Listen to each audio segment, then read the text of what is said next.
give back when I turned 50, which was 2016. So I notified my partner saying, I have this in mind. And that was what gave birth to the Mentoring Club.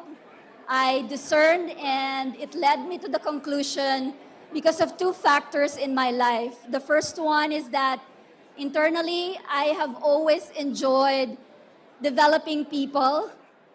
And in the process, I find myself sharing my values.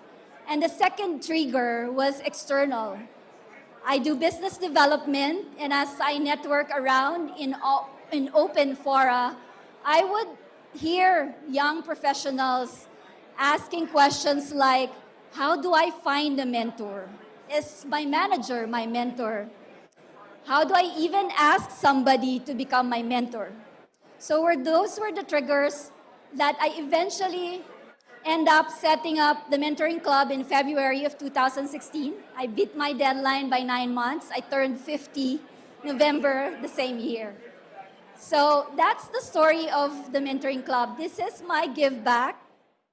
Well, you have a global platform. That's very interesting to me because, of course, we're communicating globally very easily now. Setting up a mentoring environment in this kind of technology environment globally. Tell us how you do that. Yes, so since my background is in information systems development, I'm leveraging those decades of experience into developing a platform approach to mentoring.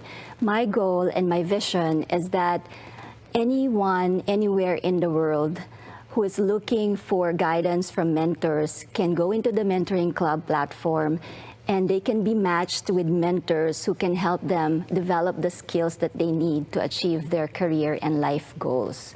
So what happens is we look for mentors that are already accomplished leaders, and in terms of qualifications, they're very practical.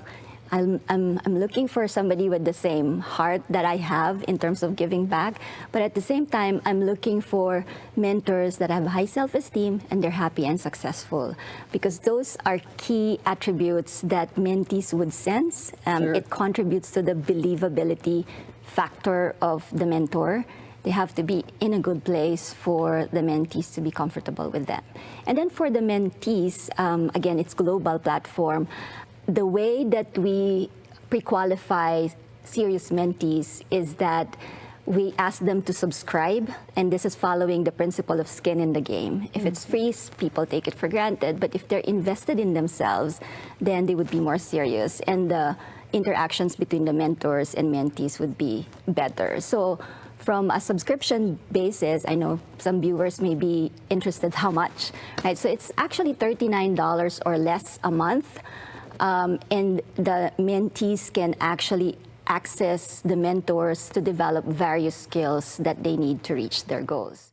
What do you think is the biggest barrier for people our age?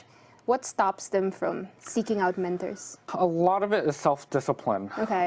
It was really hard for me to get out of my, step-by-step bubble, breaking the rhythm and going out and seeking help. Seeking help is actually quite challenging sometimes. Okay. It's admitting that you're vulnerable.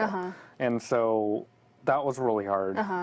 Self-discipline to drive myself to stay on schedule with my path, having a drive to change. So how were your first few sessions with your mentor like? Yeah. Like, did you guys talk about more personal things, professional things, a mix of both? A mix, a great mix. I think one thing I learned from Gabriel, my mentor, was the value of interpersonal skills. Okay. So getting to know the person, finding things in common, being friendly with someone, that really makes things easier in a professional conversation, actually. So he started with that, making things personal, and it got a lot more professional and a lot of mentorship from there. How often did you guys meet? It was quite sporadic. Okay. I mean, we're both professional. I'm a young professional. He was a great leader at his company, and so everywhere from once a week to once a month. What can you say were the most important skills that you right away translated to success in the workplace for you? Yeah, so I was having a lot of problems making conversation. Okay. I would go to work, get my tasks, do them, and go home and repeat. And I was having a lot of problems communicating things that I wanted, things I didn't want, career growth, expansion. And I got a lot of guidance going into softening the conversation, really, really growing the conversation into how I really, really want for myself. It seems like it was really life-changing for you to, I mean, seek a new set of eyes, someone who you don't work with directly to sort of give you guidance, someone with a lot of wisdom. Yeah.